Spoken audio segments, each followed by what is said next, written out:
Hello everyone, it is time for this week's live stream. Hopefully I did everything correctly. I had this weird message come up and now I'm like, am I talking to nobody?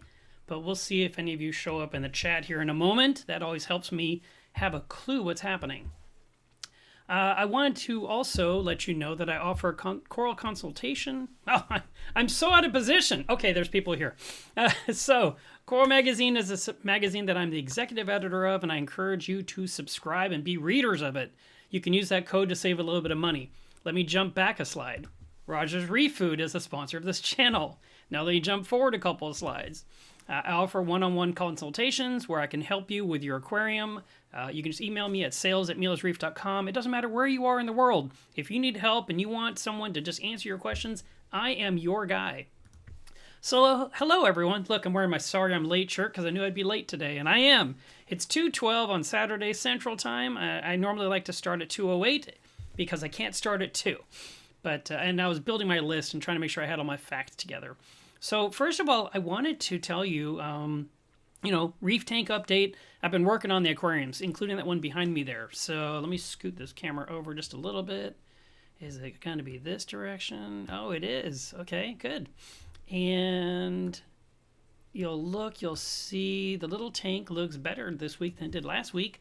I've been trying to get clarity on that tank because it's just been a little bit cloudy.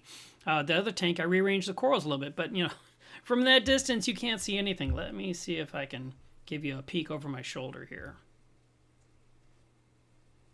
Watch, it'll probably focus on me. Hang on a second. Let me just get the tank in shot. Oh, come back here. Is it going to focus at all? It probably won't. It probably wants to focus on a human being. But, yeah, that's not going to work. Boo. Boo hiss, boo hiss. All right, well, I was hoping to give you something to look at. Didn't work. I'll try something different. I'll just take some pictures and stick them on Instagram. That's the simpler solution. So, yeah, I rearranged some corals. I cleaned it. I did a water change, which I never do. The little tank, I'm doing weekly water changes because it's a tiny tank all-in-one that has this for filtration, just a little piece of whatever this is. I asked Matt the other day, and he told me it was called Dual something, and I already forgot. If you happen to know the name of this, let me know, because I need to order some for my aquarium. But speaking of orders, I just got a package from saltwateraquarium.com that arrived today, and I ordered it a few days ago, and I was wondering when it was going to show up, so it was a nice surprise to get it today. We'll do a quick unboxing. Receipt, brown paper, and I got a whole bunch of Chemi Pure, or Chemi Clean, oh, look, Jackie, Chemi Pure Clean, Chemi Pure Blue, that will go in that little all-in-one. So I ordered a dozen of these things because I replace one once a month. I also ordered some polyfilter, and apparently I ordered more than one. No, I ordered, well, I don't know. Oh, yeah, it was a 3-pack. That's what it was. So I ordered 3 polyfilters. So this is the upgrade from this. And I thought, well, let me go ahead and get the good stuff because it helps remove all kinds of stuff. And I just cut it with some scissors and put it in the little tray. And it works for about a week or so, and I got to swap it out. So I just got myself a year's supply of the polyfilter. And this is the official polyfilter. Their ads have never changed. It's the same ad since 1970, I think. And it works in freshwater and saltwater. And, it removes all kinds of stuff from general maintenance. It can remove medications from the water, can help change color based on what's happening in your aquarium. I also picked up a bottle of Prime because I always feel like you should have a brand new bottle of Prime in your possession. So, here, you kind of see Prime. It's from Seachem. And it just goes in your tank. Hey, I'm on the thing. I'm on the live stream. Can't be making all those rattly noises. All right, anyway. So that arrived today. And I'm good because the little tank needs love for me to be able to maintain what it needs for the... Let me take this off you. So it allows me to keep the water quality up as best I can. The Caitlin's Reef, I worked on that one a few days ago and cleaned it super well, did a small water change on it as well, pulled out a ton of nuisance algae, and now that has been resolved, I don't have to worry about it at all. Okay, go on. Go lay down. Go lay down. Go lay down. It's okay. You're just rattling too much. You're making noises. Go on, Jackie. Go lay down. Quit scratching. She picks this exact moment. All right. And I cleaned the top piece, the acrylic that blocks all the light from penetrating when it gets covered in algae. So that tank looks a lot better too. And I just wanted to talk a bit about those things because that is aquarium maintenance. And then my 400-gallon reef, I've been just kind of like tinkering with water parameters mainly, trying to keep my alkalinity from getting too high now that the calcium reactor is working perfectly. And it desperately needs me to attack it and declutter it. And I don't know if I told you, but maybe I did last week. My goals are going to be to, when I have the time, because I'm swamped right now and I'm about to leave town, I'm going to go ahead and remove everything from the existing frag system, clean it out, just fill it up with new salt water, and just let it circulate. And as I pull things out of my 400-gallon reef, I'm just going to throw them in that tank for now. And whatever's in that tank now is going to move into this tank, Caitlin's reef, and just going to start fresh because I just need a holding vessel right now so I can work on the 400-gallon. There is a lot of things about to happen. A lot. So let me find my photograph here to throw on the screen. This right here is the current events calendar for 2025. And there is a ton of things happening. So in just a couple of weeks, or less than a week from now, basically a week from today, right? I will be at Reef Stock, which is in Denver, Colorado. And that is a 2-day event. It's March 1st and 2nd. If you want to come, there's going to be probably 1,200, 1,600 people are going to go. There's going to be vendors, there's speakers. Matt Peterson's going to be there to talk about AI and how that affects us in our hobby.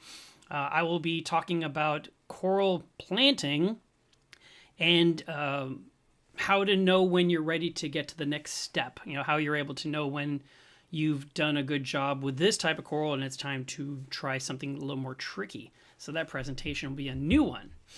And then Dallas Reefapalooza happens on the 15th and 16th of March. So same month, more stuff. And then later that month is something new, the North American Reptile Breeders Conference, NARC-BC, or NARBC, is going to happen on March 29th and 30th. Now, the reason I mention that one is because apparently they're incorporating saltwater and freshwater into that show. So if you are thinking, man, I want to go to something, here are just 3 during the month of March. Reefapalooza is taking place in Florida in April 26th and 27th. Dallas Aquashella will be in May, the 17th and 18th. And then finally, the June 6th through 8th. It's really the 7th and 8th, to be honest. It's going to go on. I'm going to remove this from the screen and put this guy on there. This is something called Reef Retreat. And Reef Retreat is this year's replacement for MACNA. So if you are wanting to go to an all-educational conference, it's not about vendors, it's not about buying and selling, it is literally to learn from the brain trust, from the people that know what they're talking about. This is the one place you should go this year. Everything else is fun and games. You know, you can buy corals, you can buy pumps, you can argue about using carbon versus vodka, whatever. This one is to teach. It's an educational conference. It's taking place in Rhode Island. It's going to be on the weekend of 7th and 8th of June. I'm going to be there as an attendee. I'm not speaking. And I'm very much looking forward to it. Now, here's the thing. It's very, very limited. So it's, how do I explain this? It's taking place on a campus of a college. And your ticket is all-inclusive, which means it includes your sleeping, your food, your attendance to get in. I mean, it's all one price. And the price is $500, $499. And that will cover your entire weekend. And I've heard, and I don't know every single detail because I'm not paying attention closely enough, even though I'm on the committee helping organize this event. But I am trying to keep up, but I have 1,000 things going through my head, and I'm sorry, I don't remember every detail. But there is going to be some kind of local brewery beer tent, which will be for hanging out and talking more about aquariums when we're done listening to presentations about aquariums all day long. There's going to be 3 tracts of subjects that are going to be covered by 9 speakers or so. And you can see the list of speakers. You got Dr. Craig Bingham, you got Dr. Jen Bowen, Salem Clemens, Dr. Kevin Erickson, Dr. Sanjay Yoshi, Dr. Chris Jury, Richard Ross, Dr. Cody Sharp, Julian Sprung, Sarah Stevens, and Joe Ayula. These are the different speakers that are already assigned. And then they've already got sponsors supporting this event too. But the seating is limited. Imagine a movie theater, okay? I don't know how many people fit in a theater, but that's what this event is going to be like. It's going to be small. It's going to be tight. We're going to be sticking with each other the whole time. We're not driving off to go into town to see the sights. We are staying at this event for the Reef Keeping College weekend that is going to be called Reef Retreat. So, if you want to learn more, go to reefretreat.org, learn about it, go ahead and sign up. And if they tell you, sorry, we're full, you took too long. I'm telling you, this is going to be limited exclusive access. And, you know, that's it. You're not staying in a fancy hotel. I'll tell you that. It's basically we're taking over the dorms of this college campus, and we're going to be rooming together. It's going to be fun. It's going to be just completely different than what we're used to. And to be honest, I'm pretty psyched about it. I think it's going to be pretty great. So I wanted to let you know about that one. Like I said, dig more into it, find out what you can, and see if it's for you. But if you're enjoying just listening to YouTube videos, imagine going to a conference that's all day long with real people where you can raise your hand and ask a question at the end of the presentation, or you can ask them after it's over. You can go talk to them and clarify something you didn't quite get. So those are the main events that are happening. Now, my next little thing I want to show you before we get into our topic for today. So I had to work on a really big sump this week for a customer who's local, which is good. So what you're looking at right there is when I built my shop, what I call the studio, I built it with two identical tables. So if I was ever in a scenario where I need to build, that's what I was going to say, a situation. If I ever needed to do that, I was going to take the two tables and butt them together to make the table twice as wide. I never, in my wildest imaginations, thought I'd need one longer, but in this case, I had to put the two tables full length to get enough workspace to build something that is 8 foot long. So, which means I need a table that's 9 feet long because you have to have some surface completely supporting the project. So that is what I did. I put these tables together. I'm going to start flinging pictures on here, so it's going to be a little chaotic. But there you go. I started cutting it out. This right here is a full sheet of 3/8 cast acrylic that is clear. And I'm cutting out the top. And oh my goodness, I got to tell you, the customer doesn't even know this. He just said, I want this size. And so and the size is 96 inches by 24 inches he wanted 16 inches internally, but I couldn't quite do that. The only way to get exactly what a customer wants is to use more and more material. You need longer sheets, you need wider sheets, you need more sheets of acrylic. But what I tried to do was utilize every bit of the sheet on the table without waste to get him the maximum size I could.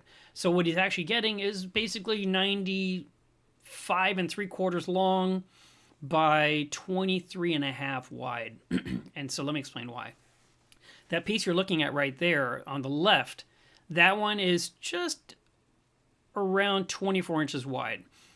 And then there's the kerf line where the router bit went, and then the other piece is 23 7/8 wide. And boy, was I sweating bullets on that one, because I was like, oh, if I mess this up, I am literally going to have half a sheet that I can't use for this project, and I need another half sheet bigger to finish the project. And so that's why I made the sump 23.5 wide, to give myself just a little bit of overhang, so when I set the piece down on the base, I have something to glue against.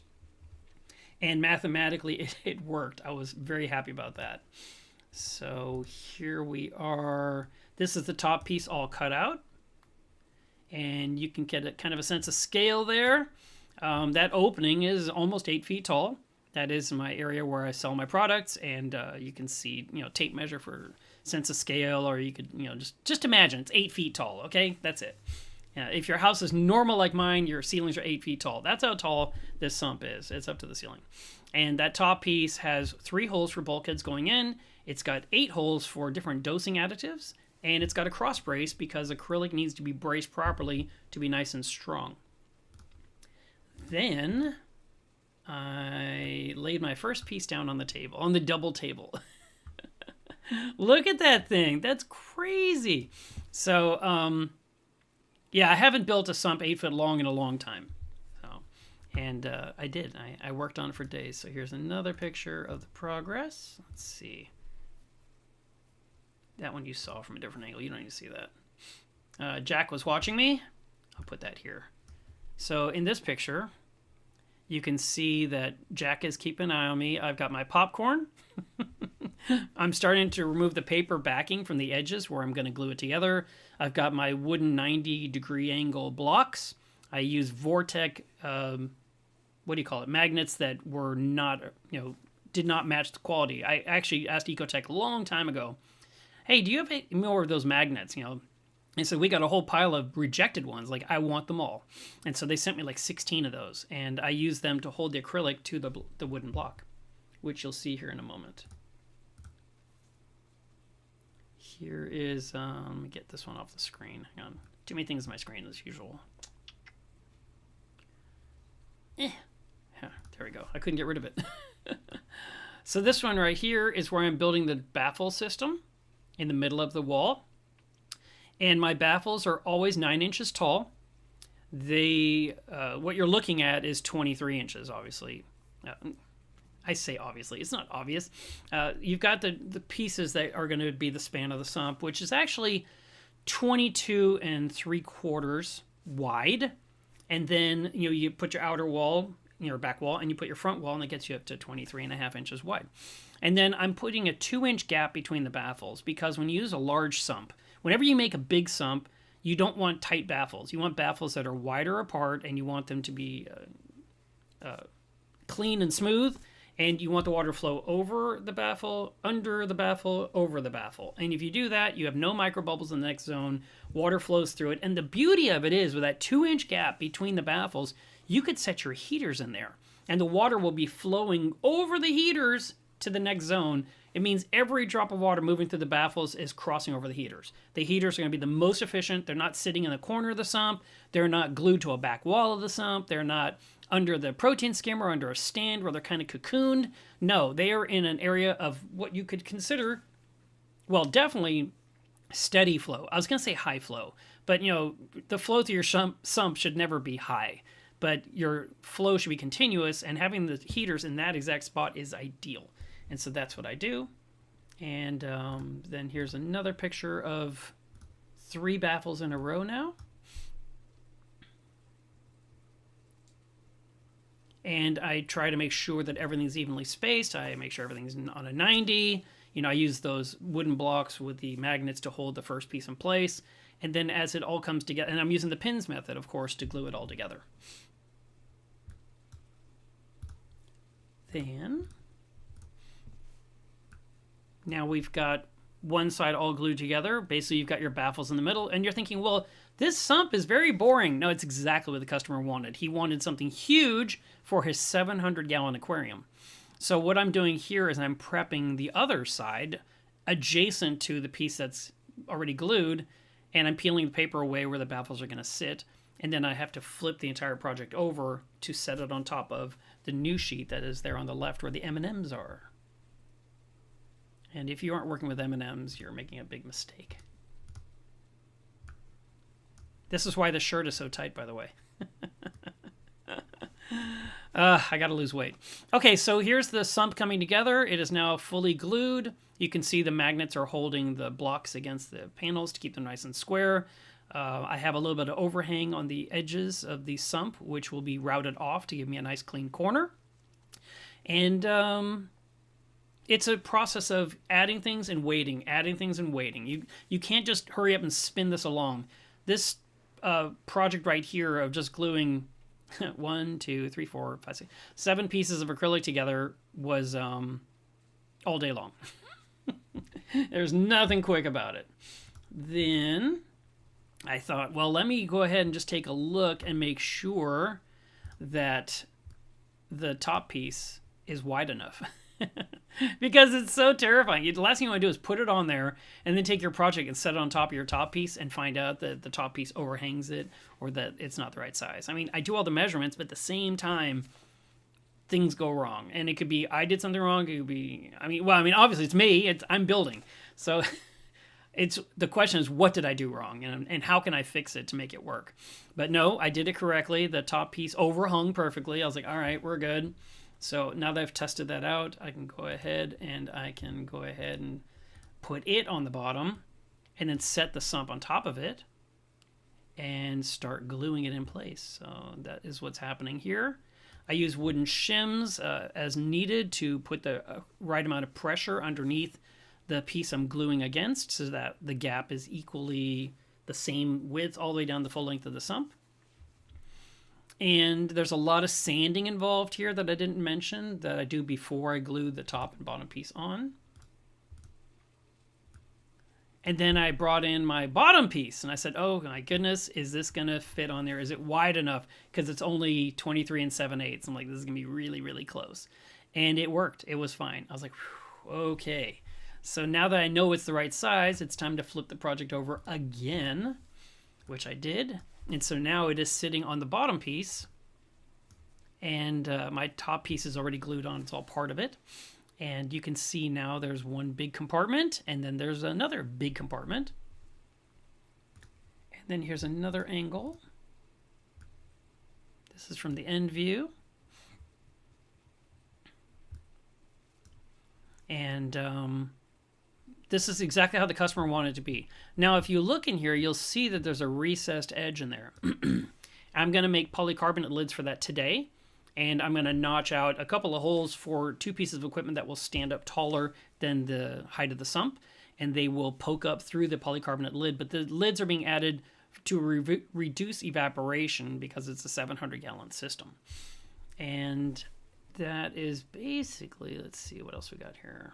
Move this out of the way. I told you I'd have to move this all around to do this thing. Oh, and then I also worked on some other stuff for some customers this week. So here is just for clarification, you've got an auto feeder chimney in the background.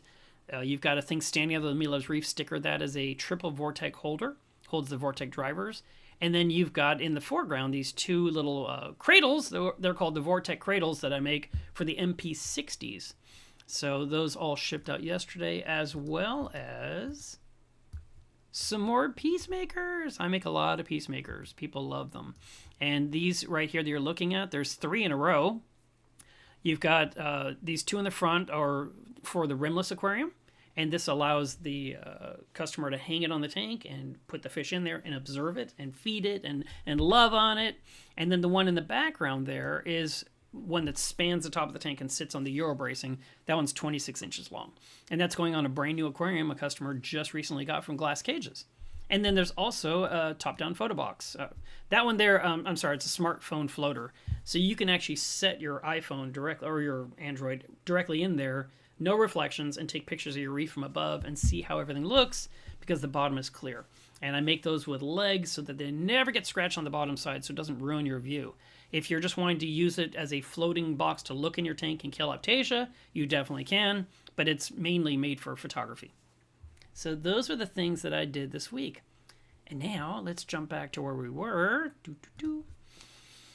Let's talk about today's topic. So once a year we talk about sand beds, and I double checked, and the last time we talked about sand beds was 53 weeks ago on February 10th. So it's time to go into that topic again, and I've got a list of points I want to bring out. So first of all, when it comes to adding sand, the first thing I would tell you is not to buy it at the hardware store. You want to get aquarium sand made for aquariums. And you might think, yeah, but the hardware store has big bags for $5. And it's like, yes, but that sand is not safe for your livestock. And you could be stubborn and you could try it and you can see for yourself how badly it will go, or you can trust me.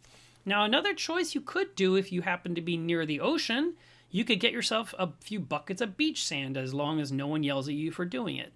I've never done that. I'm not near a beach. If I was driving down to a beach, I would not come home with buckets of sand. I would just buy my sand. I prefer getting the sand that's been screened and cleaned and prepared for aquariums. And I have 2 brands I've used over the years I've had 0 problems with. One is called Tropic Eden, which was only sold through Premium Aquatics. I don't know if there's another choice to get it, but that is the sand that is still in my 400-gallon aquarium to this day. And then every other tank I have in my possession is with the Carib Sea Fiji Pink sand. And I prefer to buy bags of live sand versus buying bags of dry sand. Dry sand is fine. If you want to save some money, you definitely can. You'll get like a 40-pound bag of dry sand, And then you can add 1 or 2 bags of live sand on top, and you'll add some beneficial bacteria to the sand bed that will immediately migrate into the upper half-inch layer of your sand and populate it, which is what you desperately need, because your sand bed is a critical part of the aquarium. And we just did an issue 2 magazines ago called Seabeds. And the main articles, the first 4 or 5 articles, were all about sand, sand, sand, sand, sand. And I could not talk more about sand if I tried. And that one was really important because there's a lot of people with bare bottom tanks. And there are times when bare bottom are pretty. And there are times when people say, I just had the worst time with sand, I got rid of the sand, and my reefing experience is so much easier. Okay, well, I still disagree with you, but that's okay. If you want to live that way, you can live that way. But to me, looking at an aquarium that has no sand in the bottom makes me think of a museum exhibit and not like a living biotope. It's sort of like having a glass bottom backyard with no lawn, no bushes, no nothing, and I'm just looking down at whatever's underneath the glass. It's just weird. So for me, I like sand and I recommend it. Sand beds can be beneficial in that it gives you a place for certain animals to live and dwell. And I did mention the bugs, like the bacteria and, of course, copepods and worms. And there's a lot of different types of worms that live in the sand bed. And so there is a benefit there because they consume waste. They're utilizing it. Nothing gets wasted. It's pretty interesting. And then those worms, they poop out into the sand bed, and that's where the filth comes from. It's not that your sand bed is just full of filth. It's not like all the fish poop. The fish poop hits the sand and something eats it. And then whatever eats it processes that and poops that out. Now that is the detritus you want out of your tank. And we'll get into that in a little bit. Another benefit of having a sand bed is the reflective quality of sand. As the lights shine down in your aquarium, it bounces off the white sand and hits the underside of your corals, and that's why your corals tend to be prettier for much longer until they get so big that they shade themselves to such a degree that you start seeing the white skeleton around the perimeter, and you're like, oh, it's not pretty like it used to be. It used to just be this beautiful colony, and now I'm seeing these edges I don't like, and the sand bed no longer can help compete with that because of the mass of the coral. But having that beneficial light coming back up from below is a really good, important part of it. A deep sand bed would be a sand bed that is 4 to 6 inches tall, which is really, really tall.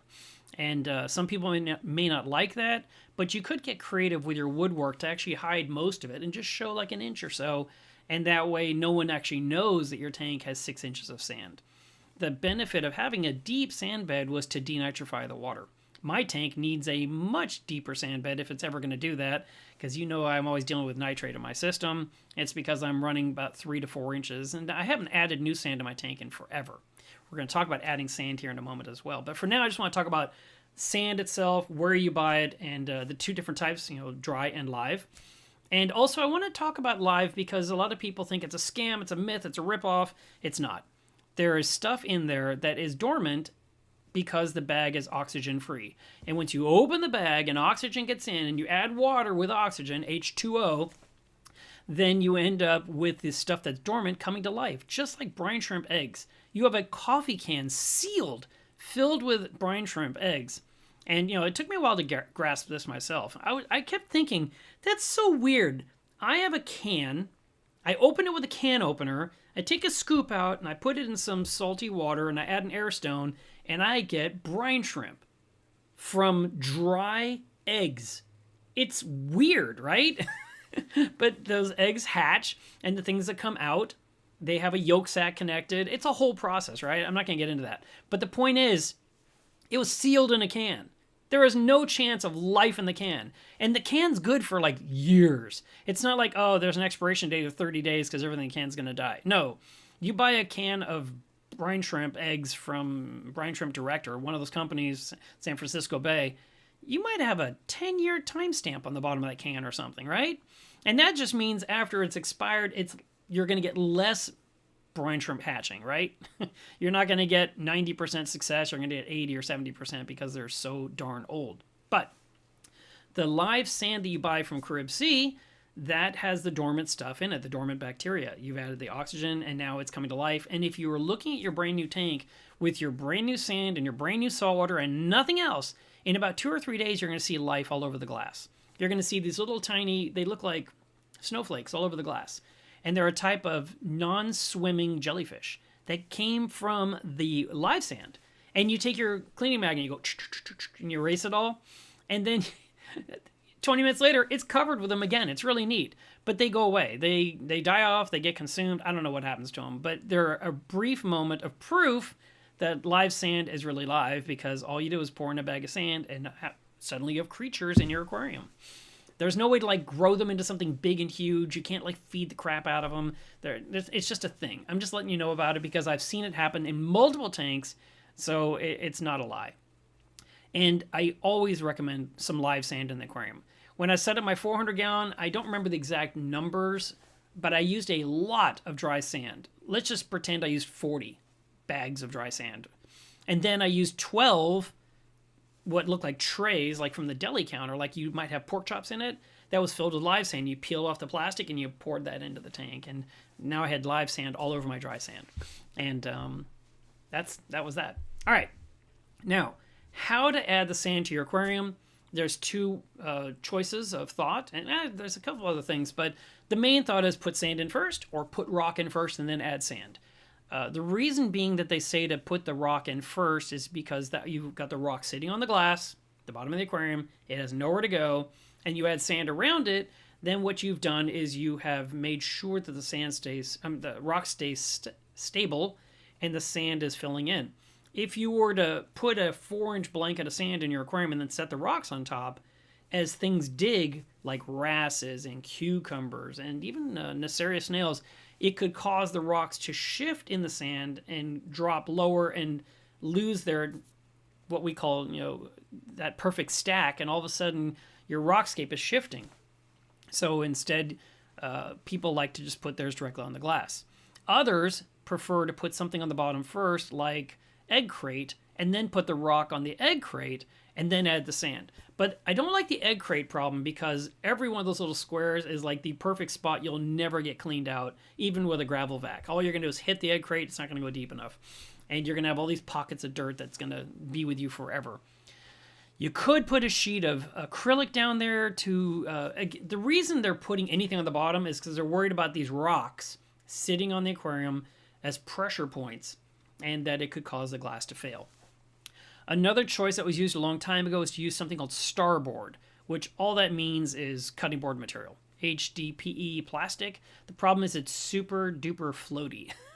And so people would take like pantyhose, fill them with sand, and then push the board down to the bottom or set the board on the bottom. People tried to silicone it in. They tried to glue it down any way they could. They'd add water and the thing would bloop, it came right back up. But instead they take like these big batches of sand in the pantyhose and they'd lay it on top, so that way the board would stay, the starboard would stay at the bottom of the tank, and then they could arrange their rock work and then get those pantyhose out of the way and get the sand out of the way. And some people just wanted starboard on the bottom. They didn't like bare bottom, but they liked a starboard. Others have tried mixing up resin and making it look like a sand bed, but it's a hard plastic, with sand in it kind of thing. But then you have to clean off the surface of it all the time because it looks dumb. So, and some tanks actually cracked from the resin. I don't know if it was from the temperature of the resin or the resin expanded, but that was a short-lived thing that happened in the early 2000s that we aren't doing to this day, so clearly it didn't work out well. I myself, in this tank behind me, the rock I had came with the tank and the bottom was sliced off, so it's flat like a pedestal, and I just set them in there and I added my sand around it. This tank over here, the little one, I put sand in there first, and then I put my barnacle on top of it because there's nothing to dig, and the barnacle blenny is not going to do anything different, and it's fine. And then my main reef, I have an acrylic support system that holds all my rock work. That was a horrible ordeal. I have a big article about it on my website where I showed exactly how I did it and how I made every single post fit the exact crevice of the exact rock that goes in that exact spot. I mean, it took like 13 or 14 or 16 hours, and I hated it, and I was like, I'm never doing this again. But that support system is under my rock to this day. I'm still using it.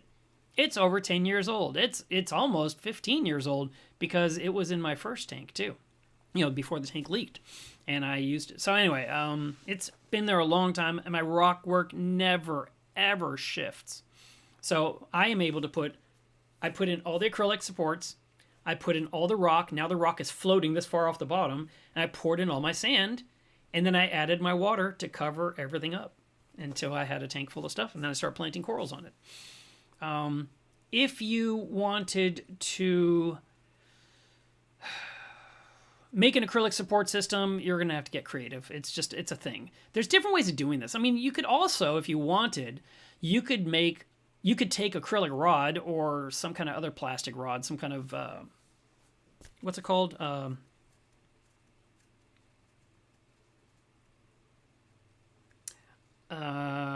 Something fiber, carbon fiber rod maybe. And you could drill holes in your rock and you could stab them in there and make them sit at a certain point and stand them all on, like on stilts in your tank and then add the sand. That's another process you could do. One thing that people did not like back in the day, they were buying live rock. Now, most of you guys are not using live rock, which is a big shame. That stuff's amazing. But when you bought live rock, they said, well, now you bought this beautiful live rock that was $8 a pound, and you're putting it under the sand, because you're pushing it down, you're putting sand around, and you're smothering off the life. And I did agree with that. And I think that's where some of the base rock came from. You got rock for the base of your system, and you would put it down in the sand or put the sand all around it, and then you put your live rock on top of that. And the base rock, you didn't care because it was just it was a pillar of support at the very bottom. It was a pedestal. And so that worked out just fine. You didn't have any die-off. You didn't have live stuff dying and rotting in the tank that were going to give you problems later on. If you nowadays you're using all dry rocks, so it doesn't matter what you do. You could bury it, you could put it on top, you could get the flat pieces from Two Little Fishies and then put your other rocks on top of the flat pieces to again spread out the weight so it's not all this pressure in one spot on one point of one rock. Those are all good things to consider. You can also look at how you can support your tank. Like, for example, with my 280-gallon tank, I looked at the trim that was on it, and it was a very thin plastic trim. It was an L-shaped trim, just L-shaped, and it was very, very thin. And so I got myself a sheet of pink foam, and then I notched the perimeter just a fraction down for the trim to sit in so that the pink foam supported the glass. And now I could walk in the tank, and my glass had zero flex because it was completely supported. If it was an acrylic tank, you're going to use a sheet of the foam underneath it anyway because all acrylic tanks demand that. And so it's fully supported. It's those tanks that are just wide open, the cabinet's four edges and the tank's just sitting there. And like Caitlin's Reef, for example, is a perfect example. That tank, I can look from below and I see the glass and I see the sand and I can see the pistol shrimp, digging a spot. And there's nothing supporting it. Fortunately, there's only like 20 pounds of sand, 25 pounds of rock in there, and then I guess 20 pounds of sand. It's not a lot of weight. That tank's not full by any means. In most people's eyes, they'd probably think I need to add more to make it build up. But there's not a lot of pressure. But I would much prefer to see a tank fully supported from beneath so that there's no chance of catastrophic failure.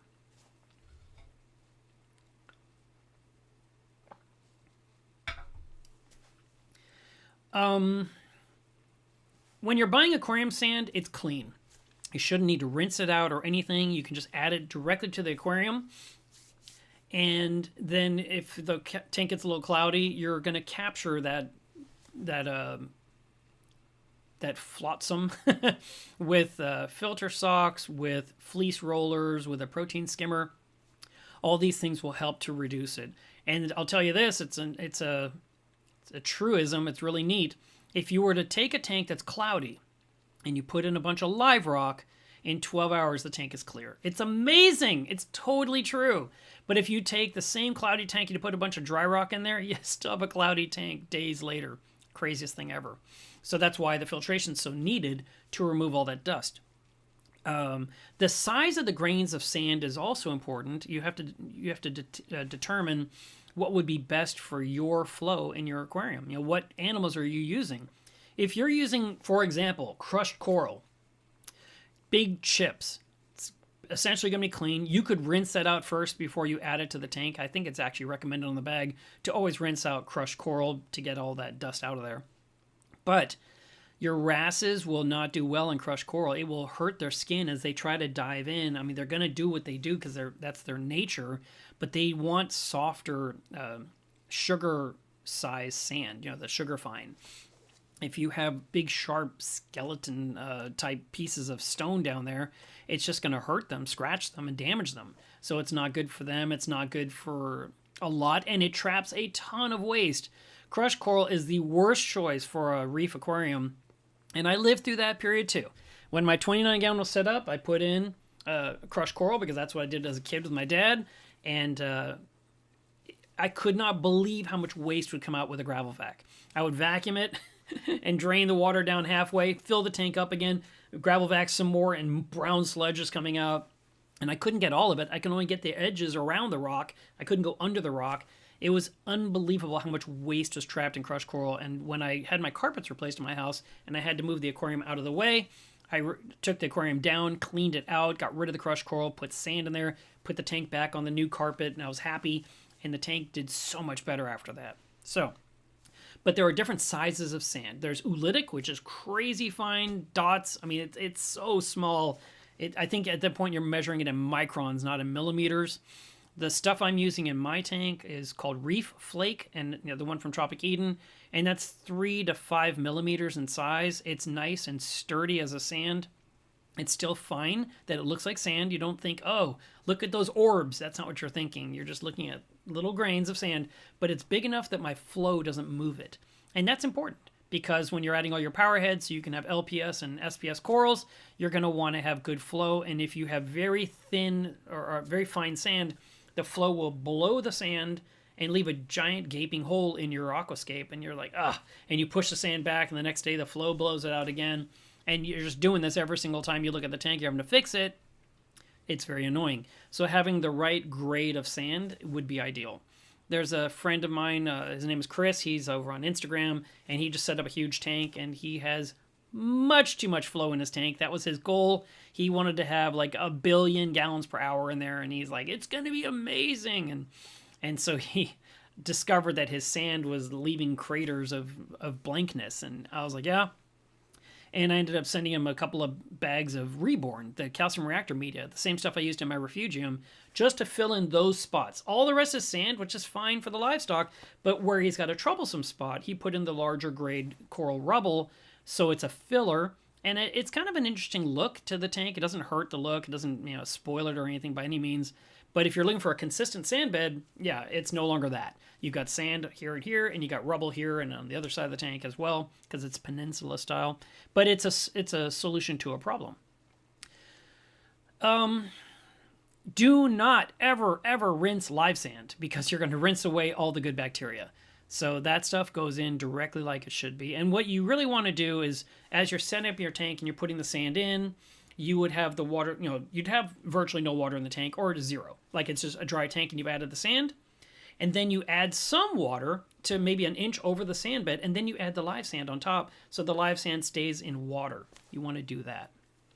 The water in the bag is fine. The sand you're using is fine. Sand will not cause a cycle.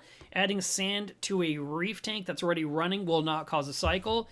Taking sand out of a tank will not cause a cycle. People blame sand for everything, and sand is not evil. It's just sand.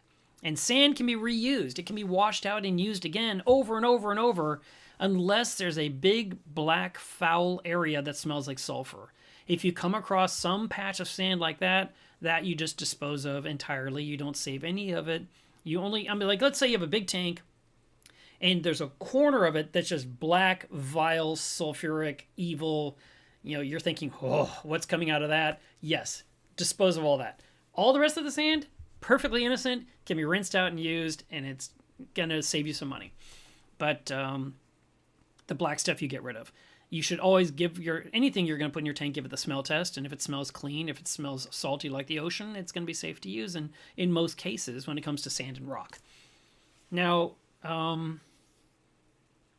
if you have an existing reef tank and it's running and you wanted to put in sand now, you're like, okay, I did the bare bottom thing. I was trying to get rid of dinoflagellates. The only solution was get rid of my sand, but I really miss the sand. I want to put it back in now. How can I do that?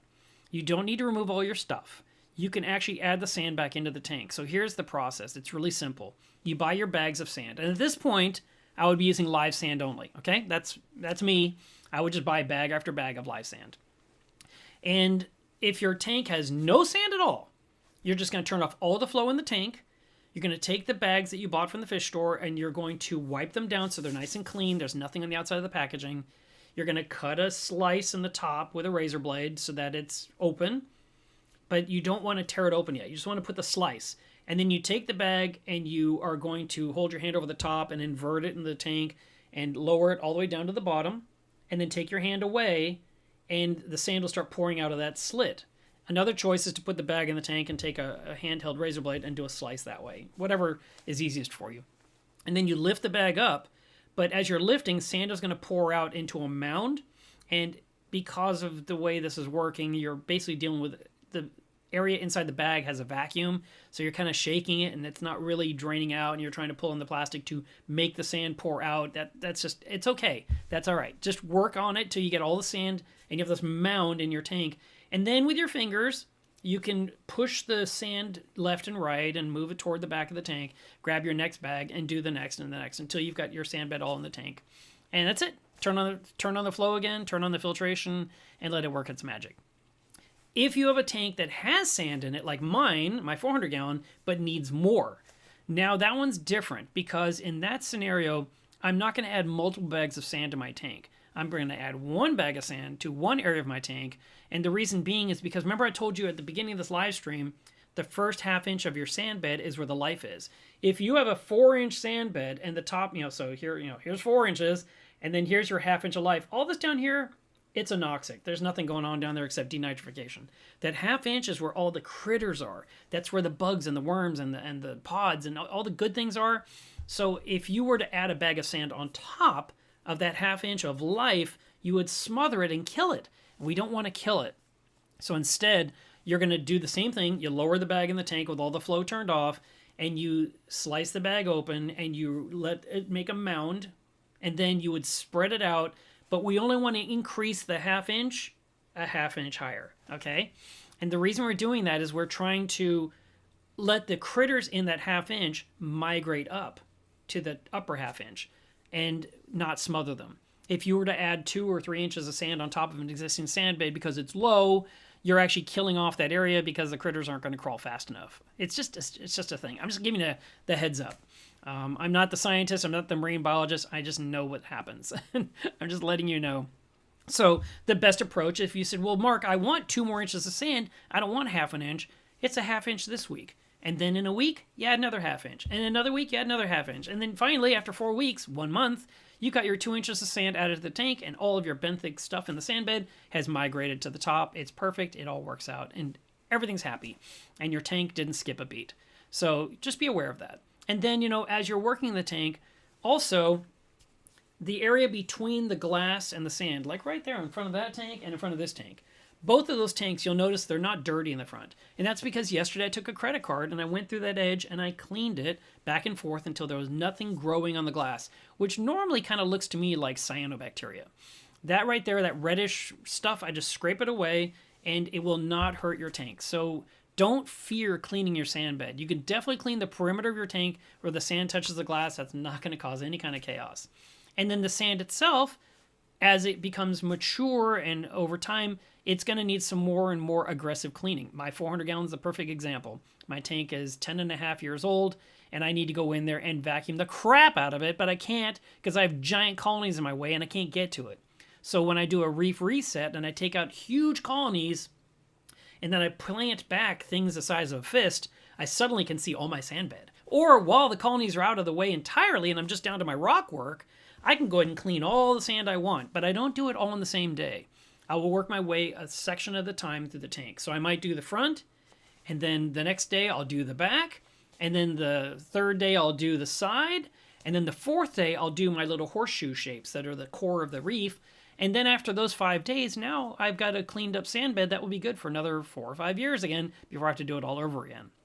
But rather than you having to clean the sand bed, there are things you can put in the tank that will keep the sand bed healthy and clean and maintained. And ultimately, we want a nice, clean, white sand bed. We don't want stuff on it. We don't want it to look gross. We don't like it when there's diatoms on it. We definitely don't like it when there's hair algae on it or aptasia or dinoflagellates, which is the big problem that many people are dealing with because they're starting the tanks with no life. This fear of everything in the ocean, you guys have got to get over it. Don't be scared of what's in the ocean. I mean, yes, there are a few things that'll get you, but most of the stuff in the ocean is completely benign and part of the ecosystem, and your tank would benefit from that biodiversity that you're limiting by saying, nope, all you get is one bottle of bacteria. I won't let you add anything else. That's not great. So if you were to add some live rock to your tank, you're going to be injecting some new microbiome to the tank. If you did the microbiome test, they can sell you some rubble that you can add to your tank to add new bacteria to your tank to fill in the bacteria that you're lacking. But that's a whole other topic. So here, what can you put in your tank to keep the sand clean? You cannot put sand sifting starfish in there, okay? I know it's your first thought. Sand sifter, that's perfect. No. If you look at what and see, look it up. See what the sand sifting starfish eats. You will find out that it eats everything you care about in the sand bed, leaving you with a dead, lifeless sand bed. And a dead sand bed grows algae, gets ugly, and it doesn't matter how much you do with it, you can't clean it up because you're lacking the good stuff because that stupid starfish ate it all. Do not use sand sifting starfish. Now that I've said that, in this magazine, Dieter Brockman was talking about how you could definitely have sand sifting starfish in there. And I was like, grr, why would you say this? That's such terrible advice. And I was all, as an editor, I'm like, I just want to snip that out. No. But what he did say, and I don't know if there's this is one of the articles, the bottom substrate, the biological engine. He did point out, and here's where I think people go wrong. He talked about like one sand sifting starfish per square meter. That's a lot of footage. If you have a 29 gallon or a 40 gallon and you have a sand sifter or two, you don't have nearly enough sand bed for that starfish. And why did he recommend one per square meter? Because he didn't want the starfish to die of starvation. Now, why did he say that? Because it would eat everything out of the square meter. As long as there's lots of space, it can continue to eat and live and be okay. In our smaller tanks, it's not going to find enough food because it ate it all. It's gone. Now it's going to have to start eating the things you're putting in the tank, but it's the worst choice for a reef tank. If you have a fish-only tank, yes, you can put one in the bottom and let it keep the sand clean, whatever. But for a reef tank, we want the biodiversity in the sand bed. Do not let them eat your benthic fauna. Instead, you can put in Neisseria snails, which are great at traveling under the surface of the sand. You can put in tiger tail cucumbers. They're awesome. They're great. You get one, and in time it splits and becomes two, and now you have two, and then eventually you have 3 or 4 because they keep splitting, and one day you might have 8 of those guys all helping mop and keep your sand bed clean. They're great critters. I bought one in like 2003 or 2004 or something like that, and I've had tiger tail cucumbers ever since. I've never had to buy another one. I've even given a few away. So I found them in the plumbing during tank breakdowns. I found them in the overflow box. I found them in my refugium. I put one in the refugium on purpose. I mean, it's a great cucumber. Some people say, oh, cucumbers are bad and they could kill your tank. No, that's the sea apple. Cucumbers are usually okay. If a cucumber gets chopped up by a vortex, can it kill your tank? I've watched my tiger tails get chopped up. My reef did not skip a beat. It didn't even care. Maybe in a smaller tank, that would be the end of it. But having a cucumber, if you see it up near the power head, put it back down on the substrate. Get it away from the power head if that's your concern. Don't just say, well, it's on the glass. By 3 o'clock tomorrow, it's all going to be dead. And then I'll tell Mark he was wrong. Please don't try to allow that to happen. If you see a cucumber getting away from the territory it needs to be, put it back where you want it. It's the same with snails. You have snails all over the glass, but you have hair algae growing on your rockwork.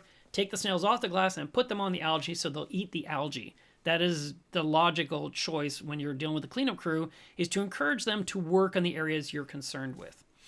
What else can you put inside your tank for the sand bed? Hermit crabs. They scurry all over the place and they're stirring the sand with their little legs, and as they drag their shell, they are putting grooves and ruts in there.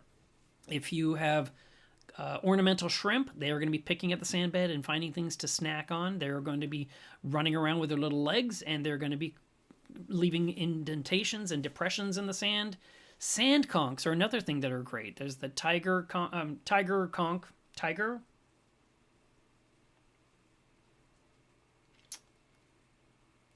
cowrie. That's what it was. I was like, that doesn't sound right.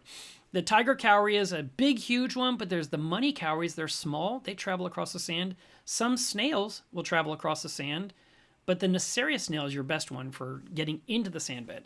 And then when the food hits the water, they all emerge like they bubble up to the surface like little submarines, and they start moving really fast because they're super excited. There's food in the water. There's food in the water. But then after a little bit, they go back down in there, and they're creating movement in the sand bed itself. And then the flow in your tank is going to create movement in the tank. And if you have a tank with very little flow, you might see film algae growing on your surface of the substrate because of the lack of flow. Adding more flow gives you a healthy, clean sand bed. And then, of course, gravel vacuuming it from time to time can work. I'm not a big proponent for like doing it all the time. When I used to go to Frank's tanks, more regularly, that guy was vacuuming his sand beds 3 times a week. I'm just like, what are you doing? He goes, oh, I just love the look of white sand. I'm like, yeah, but that's not sustainable. And he goes, yeah, it's fine. I don't care. And he went through a lot of salt water, and his tanks all had beautiful sand in them. He's kind of gotten away from that method. I think now it's more like once a week instead of 3 times a week. But if you're trying to get a certain look, you may be required to maintain that type of thing and do it weekly to create that look. I don't do that. I clean my sand bed.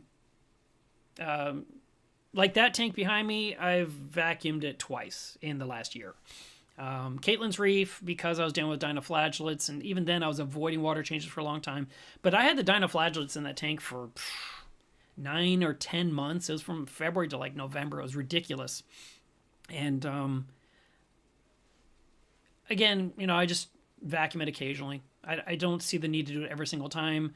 I also am not doing water changes like you guys do. A lot of you like to do water changes every single week. I find that 1 water change a month is fine for most aquariums. For this little tiny tank with minimal filtration, I need to step that one up to doing it weekly. But it's such a small body of water, it's easy. Basically, I can bring a gallon of water over here, and I can do a 50% water change, and then add water, and do a 50% water change again, and add water. And it just had a 100% water change in about 10 minutes flat, and the water is looking nice and clear. So I'm happy with that, and I think I'll just stick to that because it's an easy one. But that requires me to have plenty of water ready to go in my saltwater vat. And for a while there, my saltwater vat was offline for a couple of reasons. I had to mix salt, and then the pump needed to be replaced with a new power supply, and there was some reasons that I didn't have any water for a little bit. But now I've got 235 gallons of salt water ready for whatever I need to do, and I can do these little tanks, and I can take care of the big tank here soon. Like I said, I got to clean up that frag system, but not before my trip, because you never do anything important to your aquariums before a trip. I kind of broke that rule today, not really thinking. I knew that there was a new update to the Apex Trident NP firmware, and so they pushed out an update today and said it's ready for the new AOS, Apex operating system. And I was like, yeah, do it, knowing that I'm leaving town in 2 days.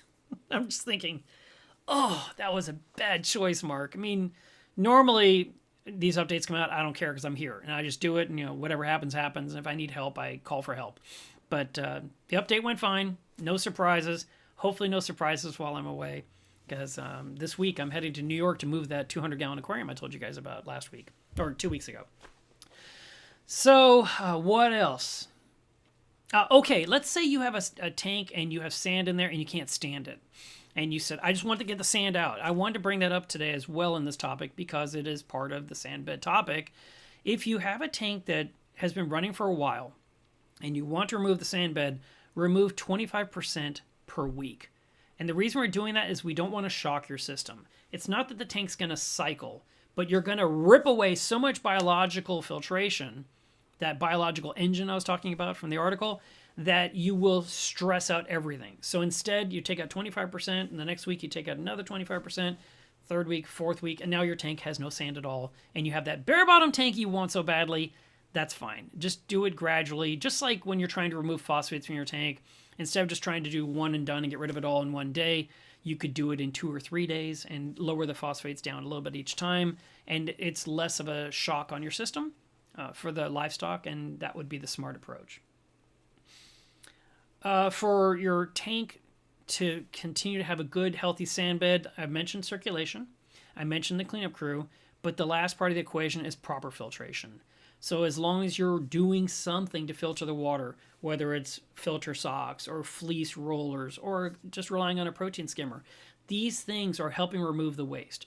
In a tank that has no filtration, you're going to have to do more water changes more frequently because you are the filtration at that point, and you're going to have to vacuum the sand bed more frequently because you are trying to extract the waste from the system. But if you have a sump underneath and you have the ability to filter out contaminants and particulates and detritus and dissolved organic compounds, and you're trying to remove the tinge from the tank by using carbon, all these things, they all will help your sand bed last longer. And then finally, let's say you've got sand in the tank, but you said it's really filthy and the vacuum's not enough. I want to really clean it. I basically want to take it out and wash it. You totally can. And you can wash it clean and reuse it. And in this video's description, I did go ahead and put a link already to that article. But basically, you're going to take all the sand out of the tank. Usually, that's the perfect time to clean the tank top to bottom. You removed all the livestock, or you're moving the tank from this area to this area. So you're going to take the tank, you're going to scrape it all clean, you're going to scoop everything out, you're going to put all that sand in buckets, and I would say fill the bucket about a third to half. A third. I'd go a third. A third of the way with sand, and then carry it outside. It's going to be kind of heavy already. And then take a garden hose. This is the wrong time of year if you're in the middle of snow. But if you're having decent weather, then you can do this outside. Spring and fall is the perfect time to do it. The middle of summer, obviously, you could do it. But winter is a terrible time to do it. But you would take your bucket outside, and like the driveway, and you take a garden hose and you make it full strength. And you put that right in there, and you poke at the sand up and down with the hose, and you're sloshing the sand. You're taking your hand and going round and round, and you will just watch the water turn brown as it's overflowing the bucket. And you just want this volcanic effect of the water boiling over, and you keep stirring the sand. The sand is heavier than the water, so the sand will rise up, but mostly will fall. If you have incredible water pressure to where you're literally sending sand down the driveway, you got to reduce it some. But I've never come across that scenario myself. And you can stop the flow of the water, let the sand settle, and then pour out the water. And then you do it again and again and again until the water's clear. Then that sand is ready to go back in your tank. Then you grab the next bucket, you do the same rinsing process, and you just flush out all the detritus. The sand is still good. The sand is good forever. And so you can use it and reuse it and have no fear of it. And then when you put that sand in your tank, you do not need to put prime or anything like that. You're going to pour out all the water you can. You're going to be left with damp sand. You don't have to dry it out. You don't have to soak it in RO water. You don't have to rinse it in RO water. Just put it back in your tank. Fill the tank up with salt water. Turn on your filtration. Everything's going to be fine. Okay? So I just want to let you know that because I wanted to include that in this topic. Is there anything else that I forgot to mention? Oh, that last part, when you took all the sand out, the first thing I would do before I remove the sand from the tank. So you're removing all the livestock. No, actually, I would do this before even the livestock. I would reach in with a measuring cup and I would scoop some of the surface sand into that cup and put it in a Ziploc bag. And then I would scoop another spot in the tank, just somewhere else, the surface area, and I would put that in the Ziploc bag. And then I would close the bag, and I'd leave it in the tank or put it in the sump, put it somewhere where it's not going to turn cold. It's not going to get hot in the sunlight. Just protect that little bag of live sand. Then go wash all that sand, and then put it back in your tank. And then you add some salt water to where the salt is covering all the sand bed. And then take your bag, your Ziploc bag of live sand, the sand from your old tank, and just open that up into a little mound on top of your existing clean sand. And then add more rock, add more water. Don't try to flatten out the mound, okay? Just leave that little mound there where you poured the sand out of your Ziploc bag. And then when the flow turns on, that will migrate gently on its own. The movement of the water, it'll all settle. It'll be fine. And all the critters that were in that sand will go into your clean sand bed, and you'll have seeded your washed sand bed with live sand. And then, of course, the last thing you should always do with your aquarium, and this is something you should do from time to time, and I did it yesterday on that tank behind me, as I was cleaning and scraping and, vacuuming the sand bed and stuff, I was looking for things like shells that no longer have a snail in them, or a limpet shell that no longer had this, just anything that's dead. I removed it from the tank because I don't need dead nuggets on my sand bed. I like sand. I don't like little bits of coral. I don't like little bits of rock. I don't want like the weird stem that was inside a gorgonian. I don't want shells. Anything like that I can scoop out, I will. You can also, if you have a big enough tank and lots of open space, which I never have lots of open space, you can also go ahead and use like a litter box scoop, and you can work your way through the sand to get all the larger nuggets, and just throw those into a bucket next to you and kind of basically rake through your sand bed, the surface area. We're not trying to change over the sand. We're not trying to aggressively attack the sand bed. We want to leave all that bacteria and all those benthic worms to be nice and healthy and comfortable in their sand bed. Yeah, when you're vacuuming, you're going to cause some disturbances for sure. But we don't want to just keep turning it over, because if you keep turning it over, odds are you're going to have some fish following you around. Wrasses, for example, would be a good example, and they're going to look for everything you uncover to snatch it up and eat it. And you're going to be lowering your biological stuff. But fortunately, these things know how to propagate and make more of themselves, and so it's not the end of the world. Just depends if you're being OCD about cleaning or if you're just cleaning like a normal person. So if you can don't go off the deep end, you can have a very good, successful cleaning of your tank. It'll look a lot better. You'll be much happier, and you'll have this beautiful tank to share with other people online. I think that's it. That was all my stuff. All right. So if you have any questions, we can jump to that here. Let's see if I can find it. Haven't used it in forever. Here we go. Barely changed, right? Let's see what we got going on here in the chat. I didn't ignore you, but I stayed on topic. Reef Keeper, Phil says it's called Filter Floss Roll. A bunch of places to choose on Amazon. Great. I will look for this, because what I want to do, I already showed you the other stuff I bought, the polyfilter and the Chemi Pure Blue. I also use this in the back of that tank there, and I have a bag filled with cut out squares, so I change out every single week. There's a filter pad in there, and then there's a protein skimmer, and the pad gets clogged up, and then the water level rises in the tank. And that happened to me one time where I didn't pay attention to this thing, and the tank got really close to the top. I was like, whoa, what's going on? And it was that stupid pad. So every week I replace this piece in that little back filter, and I refill the top off bucket that's down below the tank it holds about 3 gallons of water. And so that is my maintenance for that tank. And then of course I clean the glass sporadically, but I try to do it weekly because you guys see it on camera. I wanted to have some of this for the little tank too, just because it's cheaper and easy to use. But I really like the idea of using polyfilter as well as the Chemi Pure Blue as my filtration for the 1 gallon tank, because I'm kind of overfeeding it by trying to feed a fish in there. But that tank looks so much better. I really made a huge mistake not taking a picture of it when it was absolutely disgusting and embarrassing. I mean, it was in the background. If we look at some of my older videos, you'll see it was just this red cube. It was so bad. And I was just like, ugh. And then all I did was clean it with actually I used a razor blade and I scraped the glass. And then I put in that cleanup crew, and they just picked it nice and clean. And they're still working. I mean, that barnacle was covered in green. That green. As a matter of fact, I have a picture to show you guys, because I had to take it for coral. So you're going to get a little teaser. I took this picture for my my letters from the editor page. So this is what the barnacle looked like. And that was with a Nikon, by the way.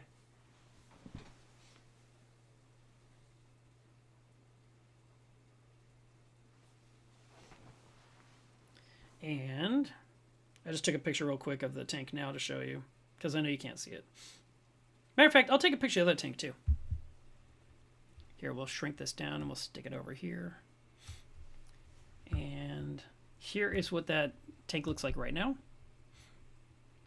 I mean, look at that. The cleanup crew did that, not me. Look at the difference between those two barnacles, the two photos. That's crazy, right? And it just proves that it works. So, yeah, Cleanup crew. If you don't have a good cleanup crew, add more critters. Snails and hermits. Don't be scared of hermit crabs. All right, let me take a picture of this tank for you guys too.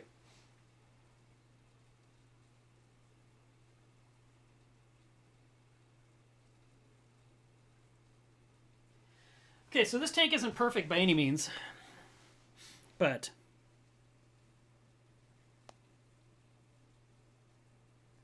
I don't know if I even like this picture. I didn't use a thing to block out the blue. All right, whatever. I'm just going to stick it on the screen. At least you have an idea of what's in there. So we'll get rid of this. I'll get rid of this.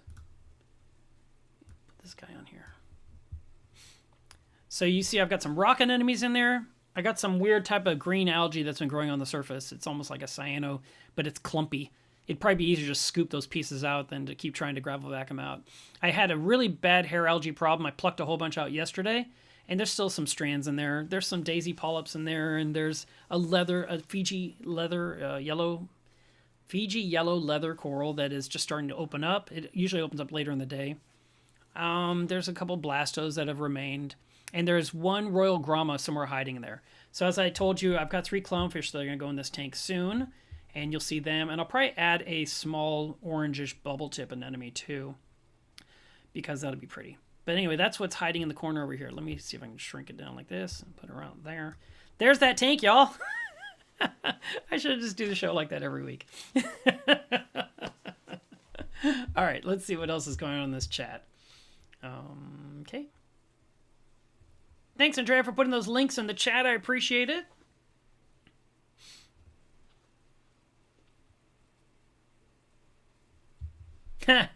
Triggerfish says, reduce evaporation. No, no, no. Maximize evaporation so you can dose more kalkwasser. What is wrong with you? Panopolis says, the neonitro you sent me has literally reshaped my tank. I was way too low on nitrate, and this fixed it. My acrocolors are good, and softies are full bloom now. That's great. I'm glad to hear it. Steve says, I think you showed my Peacemaker. I ordered one last week and got a notification Thursday. It had shipped. Yup, it's on the way. I had to get things shipped because I knew I was going to be gone this next week. Let's see. Oh, this is interesting. Kevin says, I'm near the beach in South Carolina, and we cannot get pounds of sand from the beach due to erosion. You know, whenever I'm diving in the ocean, I always take pictures of areas where there's sand, just to prove to people that the ocean is not bare bottom.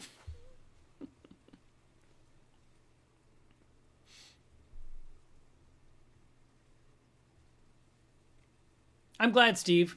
That is definitely the right way to do it. You know, putting those new fish in your tank, and it can be other things too, but fish primarily is what the Peacemaker's for.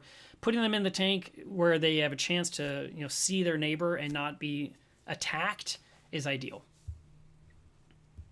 Joaquin said, I had sand in my aquarium and it created too many issues for me. Of course, you need to reduce the flow too. Yeah, I mean, there's people that have 0 sand in their tank and they have tons of flow and they have power heads every single direction. But like, you know, Dwayne's beautiful SPS Reef, I think he told me he had something like, I don't know, 6 or 8 or 10 wave pumps to move flow, and he had substrate on the bottom of the tank, and he had beautiful staghorn colonies. So it all comes down to where your power heads are, what direction they're pointed, and how everything's working. But having a larger grade of sand on the bottom of the tank will keep it where it needs to be, and yet you can have tons of flow and have a beautiful reef. Trav says, I got sand from the best beach in America, Destin, Florida. Got it home, and in the tank, it was so dirty you wouldn't believe it. Microplastics, all kinds of stuff. Never get beach sand. You know, the fact that you mentioned the microplastics, I didn't think of, but I was thinking if you're scooping stuff off the sand, there's been a lot of humans on that sand, and who knows what's in that sand. I mean, it's just, I get wanting to get stuff cheap and get it for free. But I feel like you get what you pay for. And when you don't pay for something, you kind of get what you get. And, you know, sometimes it works in your favor and sometimes it doesn't.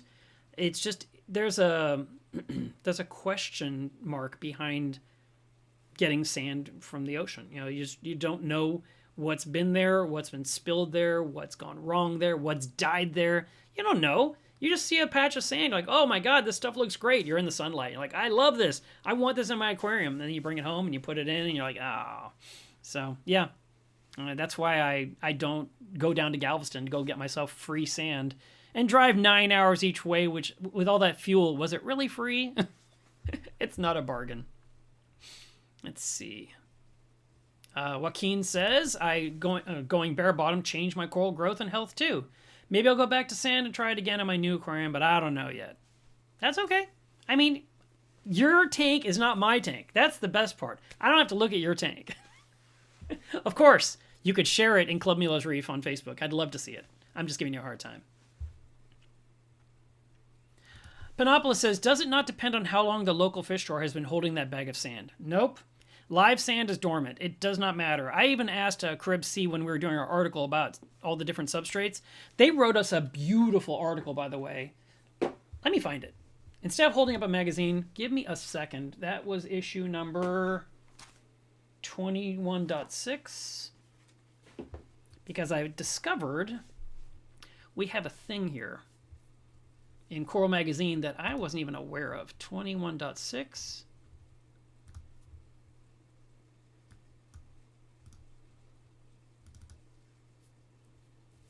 Okay, I'm getting it right here. This was a beautifully written, I loved this story. Oh, let me get this off the screen. It's in my face. Actually, let me change the other frame so you can see more of this. Let me switch this to this, and I'll come back. Where is it? This one here, we'll get rid of this. I want to show you guys this. So this article here was written by Richard Greenfield, who's the president of Carib Sea. And he wrote this wonderful 2-page story talking about all the different substrates available to the aquarist. And it was so good. It made the magazine so much better. I was like, yes. And the best part was it was not an infomercial. It was not an ad. He was talking about, and he knew a lot about substrate. More than I knew that he knew. I mean, you think about a president of a business, you just know they run a business. This guy, I wanted him to write more. I was like, we only have 2 pages. I wish I could put more in there. But he talked about the different substrates, the sizes they come in. He had the example of the pictures. He explained it all. It was great. So if you have the Seabeds issue of Coral Magazine, go check out that story because it was really, really good. All right, let's come back to the chat. Oh, switch this back to this.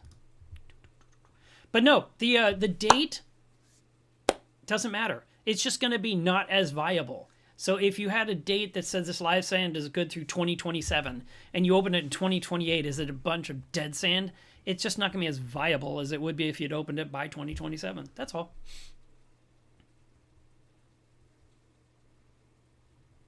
Christ J. Calamanis says, hi, Mark.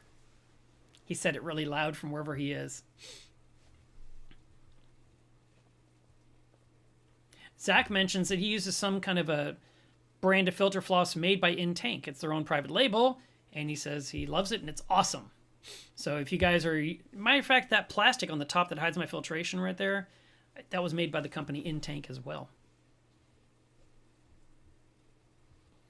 Kevin says a good aquascape does not have rocks that shift, be it stacked, rocked, or glued together somehow. There are techniques to tie your rockscape together, but if the foundation is shifting, if it's moving, I mean, look, my house, it's a slab foundation, and yet I had all kinds of damages and cracks everywhere. And a few years ago, I had these guys come out, and they dug 26 holes under my house to put up piers, and they dug some inside my house. Like, right through my living room floor was giant gaping holes. It was insane. And I watched guys with wheelbarrows coming out of my bedroom, going through the living room, and out my front door filled with dirt.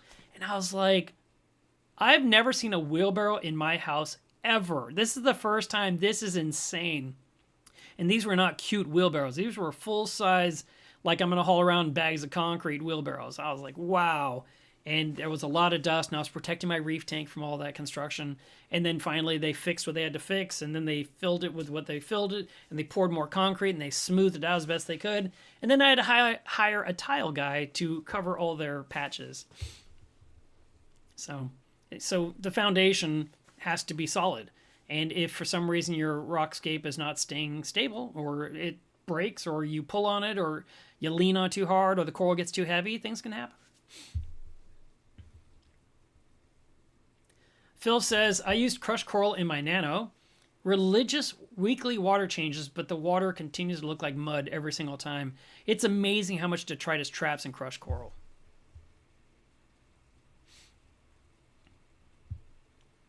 Zafish guy says, I had a diamond goby that loved to dig. A diamond goby is another fish that can help keep the sand bed clean. It definitely will keep it turned over, but you can't have any corals down at the bottom because it will smother them with sand. Said it made me happy, but all the rocks touching the glass and not the sand. Sometimes rock rubble would get moved, but never actually the larger pieces of rock. Yeah, a diamond goby is not going to try and dig under, but an engineer goby totally would do it. That's why people that buy engineer gobies will literally run a PVC pipe with a hole here and a hole there, and then they put their sand. And the idea is that the goby will use that pipe as a home and not make the entire aquascape come crashing down.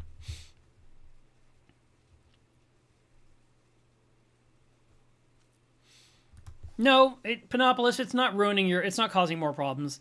Cleaning is okay. It's just, just take your time and, don't overdo it. You said I'm only doing portions each month. That's fine.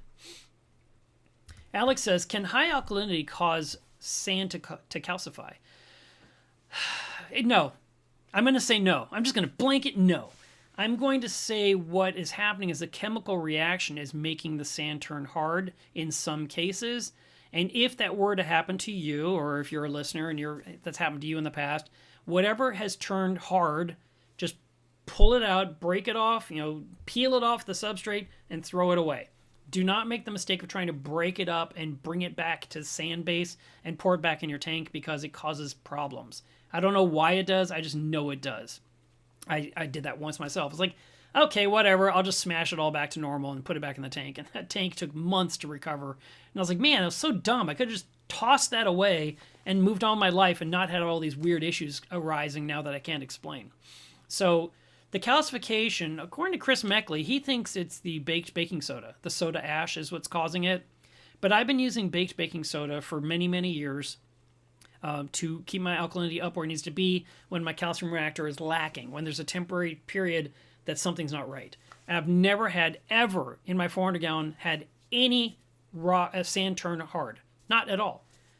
What I mentioned earlier, when it did turn hard, was in my frag system. And that was one where I was doing 2- and 3-part dosing, and it was just a weird oddity, and I just, was just like, whatever, it's the frag tank, who cares? But my 400-gallon never had any sand turn hard. And I've had my tank all the way up to 22 DKH, because I wasn't testing like I should. And I was like, holy crap, that can't be right. And I test again. I was like, yep, 22 DKH. And I looked at the corals and they were normal. I looked at the fish, they're all swimming right side up. I'm like, what is going on? How do you guys not notice this? And my sand didn't turn hard. So no, high alkalinity cannot make your sand turn hard. There's absolutely no way.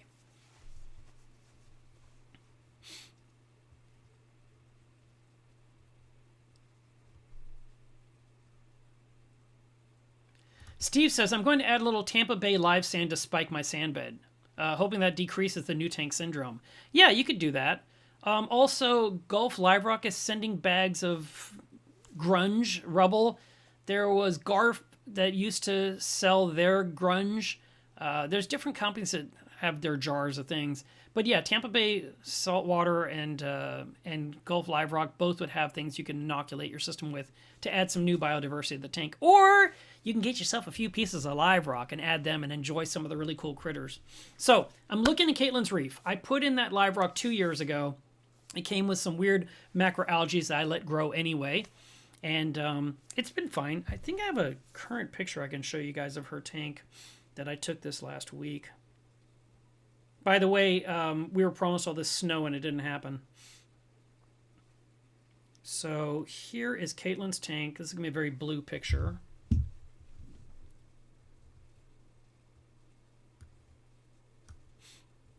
Oh, let's scoot this up. Getting you a good close-up. There's 3 or 4 frag plugs on there with some zoanthids, so they're still sitting there till I plant them on the rock. But I cleaned off all the rock of like a lot of the algae that was bothering me. You can see there's some Recordias there. There's that Gorgonia in the back.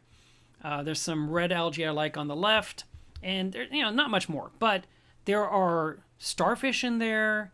There are sea squirts in there, the bivalves. There's a clam in there that you can't see because he's facing the wrong direction. And there are some, what are they called? Paraconactus. The orange ball anemones are in there. And I saw them the other night and I was like, oh, that is so cool. I didn't realize they were in this tank. And they are a cool little hitchhiker that were in my 400 gallon, and they only are seen at night. So orange ball anemones are really, really pretty. And in this next issue that's about to show up in your mailboxes here at the end of the month, if you're a subscriber to Coral, you're going to see a great article about the orange ball anemones. And one of my friends, Ellen, who lives in Bonaire, she took an incredible picture, and I said, I need it for the article. And she sent it over, so you'll get to see it. So something to look forward to. But those little guys, they're really small. They're about this big in size. And they tend to open up at night, and every tip of this a little tiny anemone has a ball on the end, and the ball is a certain color, typically orange or white or pink. And they're really, really neat, but they don't do any harm. They're really cool to look at. So instead, you just let them live. You don't kill them. They're not Aptasia. They're not evil. They're not doing any damage. They don't hurt anything. And they close up all day. They just turn into a little like a ball of socks, and they just wait. And then at night they open up again. And I found some in the tank. It was like 4 or 5 or 6 in Caitlin's Reef. It's like, yes, nice. And that must have come in on that live rock, and somehow I just didn't even notice them until now, 2 years later, which is pretty crazy. Hi, Bob. He said hello. Joaquin says, I do 1 water change a month, but I do like 35 or 40 gallons on my 120. That's fine. Mike Campbell says, if you think about it, all sand is used. I'm doing that Futurama fry. It's true. The sand that we get that's sold in the trade, it's been washed and rinsed and bagged for us. The stuff. No one's inventing sand. No one's making sand from scratch. So Mike says, I'm surprised, I'll put it back on the screen, surprised how many people are afraid to rinse and reuse. So washed and reused 120 pounds of sand for the last 3 years with no issues. I've got 250 pounds for free that was going to get thrown away. Now, the trip I'm doing to New York, where I have to move a tank in 1 day and I'm not there to deal with it for a week or so, I told the client, just get me all new bags of sand, and we're just going to throw away the old sand, and we're going to move the tank and put new sand in the new location because time is of essence. There's times when you have time. And the other thing is trying to clean sand in a condominium or an apartment up in a high rise in Manhattan, it just sounds like a nightmare and a time suck that I don't have time for. So I'd much rather scoop it up, put it in boxes, and take it to the curb and get some new sand for the tank and get it operational. So that's what's happening there. Huang says, hey, Mark, how about a tank update? Or are you giving me a tank update? Oh, you are giving me one. Okay. I was going to say, I did all my tank updates earlier in the show. Jay says, for the last month or so, my pH has not dropped below 8.6, no matter what time of day.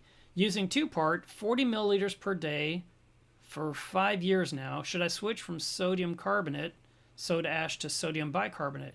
You could.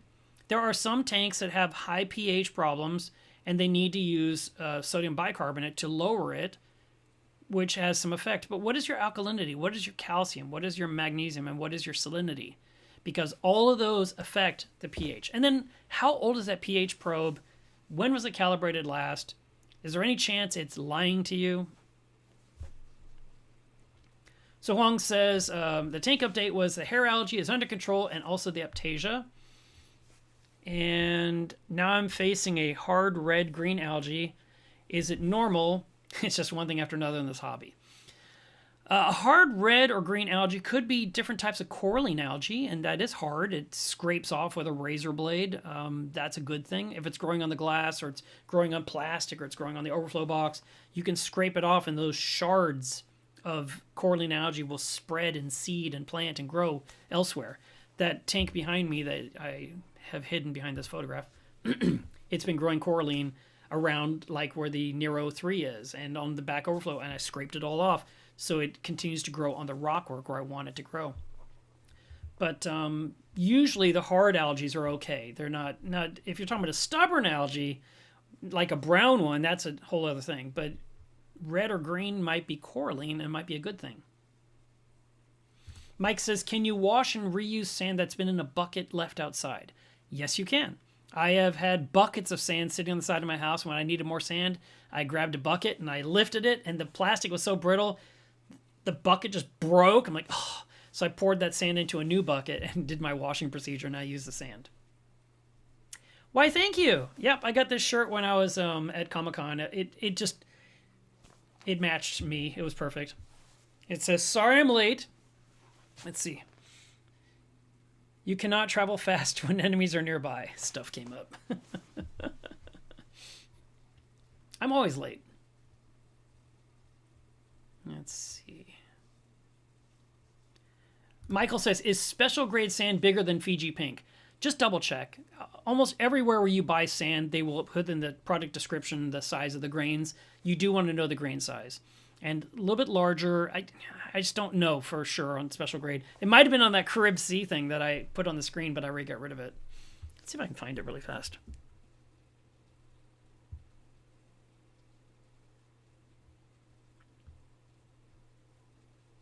Oh, it was on this other slide.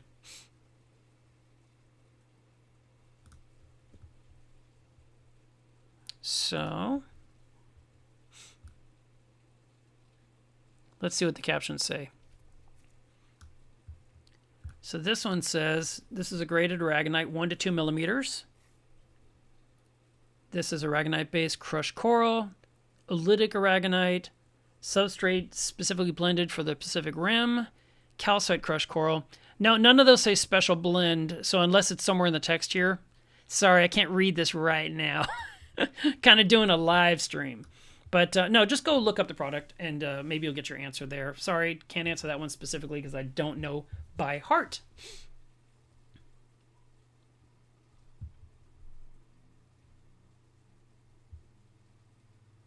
Triggerfish, I'm going to continue to scold you for having a sand-sifting starfish in your reef. Jonathan says, what about a sand sifter in a 125 gallon? It's still not right for a reef tank. And you know, the fish stores, if you say, I have a reef aquarium and I'm buying the starfish, the store owners and the employees should not be selling it to you. They should be saying, no, that's not for your tank. Because it messes up your sand bed. Hey, Jack. Okay, Jay says, was this the same person talking about pH with me before? Yes.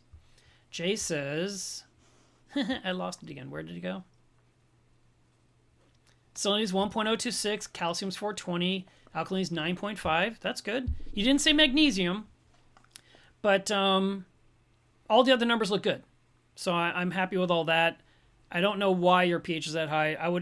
I'd really doubt the pH probe. I think that whatever's reading it isn't true. You know, if our tanks are supposed to be 8.3 as the goal, and more people are posting there at 8.5, 8.6, 8.7. I know that I've watched my tank with a calibrated pH probe and I accidentally overdosed something in my tank and I watched my coral start sliming and my tank was a pH of 8.5. And you're telling me your tank is rocking and rolling at 8.6? I just don't think the probe is telling the truth. I think it's lying to you. So I have doubts about the probe itself, about the number. You could grab a water sample, and if you're close enough to get to a fish store rapidly, like in 20 minutes or less, you could have them do a pH test really quick and see. Or you can buy another pH probe and just compare and then say, Mark, you made me buy a new probe for no reason. My tank is 8.6. But the sodium bicarbonate will definitely bring it down. Protex Remodeling says, I can't get my phosphates to stay above 0.00 even when dosing Brightwell Neophos. Should I add a fillet of salmon? Use more Neophos. Shake the bottle well. How much are you putting in per day? Is this in the 40-gallon tank? I don't remember the size of that tank. And then, is the phosphate test kit correct? Because you could have a bad kit that's telling you it's 0.00 when really the kit's lying Sorry, I hate to make you doubt your kits, you guys, but at the same time, these kits are not perfect and things go wrong. And sometimes there's recalls on reagents and stuff like that. Try a different test kit, just double check. If you were to put in phosphate RX into your tank, would the water turn cloudy? If it did, there's no way your tank is 0.00 phosphate because it wouldn't turn cloudy if it was.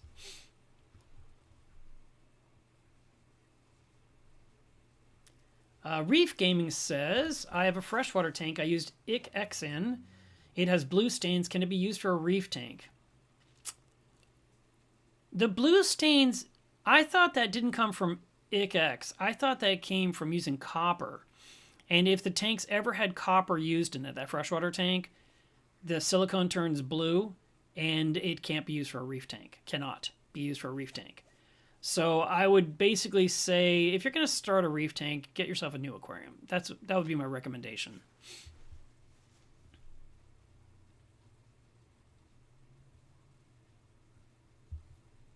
And then Kevin says, I mixed my sand bed. I bought special grade sand with 2 little fishies, small calcium reactor media. Yeah, so you have little bits of rubble in there as well, and kind of gives you a lot of diversity in that sand bed. See, I thought special grade was a little bit bigger, but I just didn't remember for sure. Kevin says, where were you? Should have been at the Cleveland Lear Coral Show. Well, I'm about to be in 2 places next week. Is that better since I'm not at Lear right now? So sorry. I'm actually home and doing things and working and earning a living. Michael says, do you have any ideas on how to keep a basement warm? My basement stays around 57 degrees. Well, insulation is huge. That's a really, really important one. Sealing up any kind of gaps or openings. I'm not going to tell you to get a space heater, but maybe you could get yourself a split AC system for the basement. And like the ones I bought 2 over the last couple of years. One's for my garage and one's for the studio. And both of them chill the room for air conditioning, but they give me heat in the winter, and I love it. I don't hear them. It's $1,000, and it helps dehumidify. It helps to keep the temperature of the room better. It just depends. I don't know how big your basement is. I don't know what you're trying to, to deal with. Is there an area that you can, like, for example, I'm thinking you have, at the very least, a sump in your basement. Maybe you have the entire aquarium down there, and if you do, maybe you can put some walls up around it with a door and have one room that's warmer than the rest of that cold basement. Because 57 degrees is pretty cold.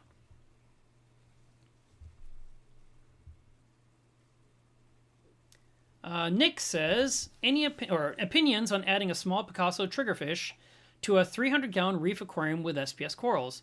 My local fish store has a tiny 1.5-inch juvenile. No plans to keep any crustaceans, but worried about them moving rocks when older. Well,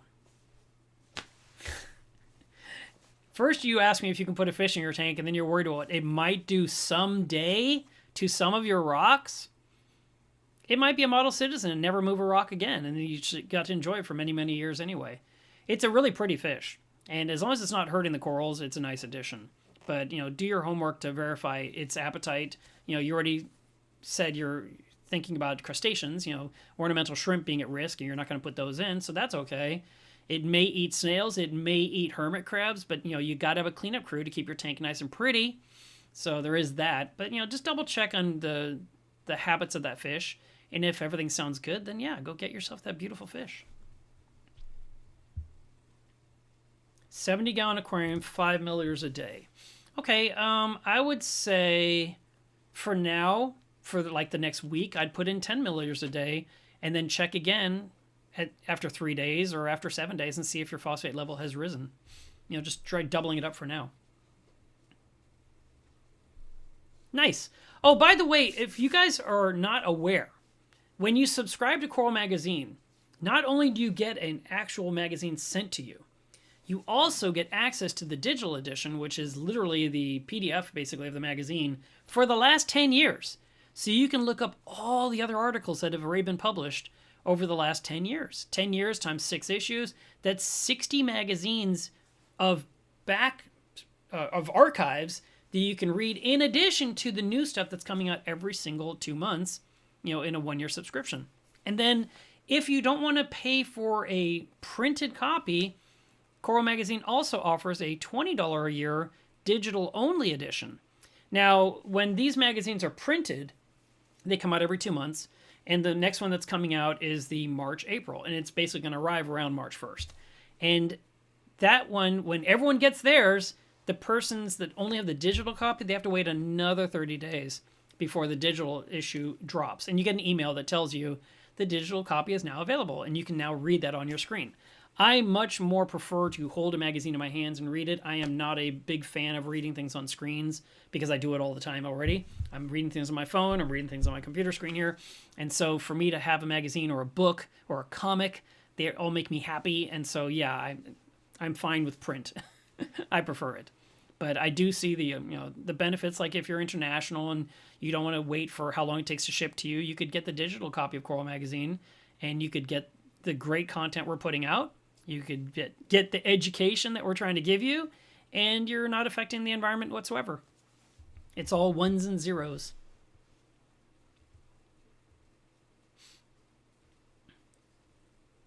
Jay says, you're 100% correct. I like the way this starts. I've had many tests lie to me. That's why I asked. Brand new Hannah pH checker. I checked the pH with 3 other kits at the fish store. They all say it's over 8.6. Magnesium's 1350. All right, so yeah. Yeah, for some reason, you just have magically high pH. You actually need to bring it down. The baking soda will do it. That's one method. You know what you might do? You might talk to Robert Stark at ESV. He's one person I would go to for this topic because there are very few individuals that deal with what you're dealing with, and he knows all. So if you can reach out to him, he's on Facebook. He's not hard to find. Robert Stark. He runs ESV, like ESV Bionic. You know, he makes all the additives, and he would sell the 2-part additive for tanks with a notoriously high pH level. But 8.6 is crazy. So fix it. Triggerfish says, have you ever had any reefing nightmares where you woke up and had to check on your tank before you could fall asleep again? I have had nightmares that woke me up from my sleep I had to go deal with. I have not had like a dream like my tank is all dead and I went to get up and look to see if the tank was really dead. I woke up and knew that was a dream, that kind of thing. But no, I haven't had, I've not had to go double check something, fortunately. Maybe that'll happen later in life. So far, so good. I'm not a big horror movie watcher, so maybe my Disney innocence brain that I have protects me from such horrid ideas as you've now tried to put out into the universe. Yeah, Kevin's right. The anemone cube overflowed twice. It actually overflowed like 5 or 6 times total over a 2-year period. And I had to run out there to deal with the flood of Niagara Falls that was in my kitchen. And that's why that tank was taken down when I got new floors put in, and I ordered a whole new tank, which I was really hoping to put up during these last 2 weeks after Coral Magazine went to print. But I had customers that needed their orders, and I got these trips coming up, and it's still on my back burner, but it's the first window I have to work on it. I'm working on it. All right. Let's just wrap this up. We've been talking now for an hour and 43 minutes. There's 74 of you on here right now. I didn't look to see how many were on earlier. So let me just go to here and remind you that today is Water Test Saturday. Please do test your water. Make sure that your tank parameters are good. Just keep your fish and corals alive by being a good hobbyist. And I want to tell you there will not be a live stream next weekend because I will be at Reef Stock. So next Saturday, you got to do your water testing anyway. Whether I tell you or not, it's still Saturday. You still got to do it. And then the following weekend I'll be here, and then the next weekend I'll probably be at Reefapalooza. Maybe. I don't know. So, you know, as the events happen week after week. Oh, by the way, another thing happening next weekend. I should have said this at the beginning of the show. Let me do this really quick. If you are in the Dallas-Fort Worth area, the Dallas-Fort Worth Marine Aquarium Society Frag Swap is next weekend also, which I'm missing because I'm going to be at Reef Stock. So, you know, I would just say that you guys need to go to these events and support them, because if you don't attend and they have poor turnout, the organizers just stop doing the events because they can't make any money. And I'm not talking about making money to be rich. I mean, make any money to stay open. Just like your fish stores. They need you to go there and buy things so they can keep the lights on and they can keep paying insurance and they can keep ordering livestock and things to sell. If we don't give them money, if we don't show up, if we don't attend events, if we don't walk through the building, then these events dry up, and then you're stuck with just me on YouTube and what you can read in Coral Magazine and what you can order online. And you're really missing out on opportunities to see things in person. So if there's something near you in all those events from that event calendar I showed you earlier, try to go to some of those and have a nice time, because it's all part of this hobby. It's what makes the hobby even more fun, is hanging out with people that love what we do. All right, have a great weekend, and I will see you in 2 weeks. Bye, guys.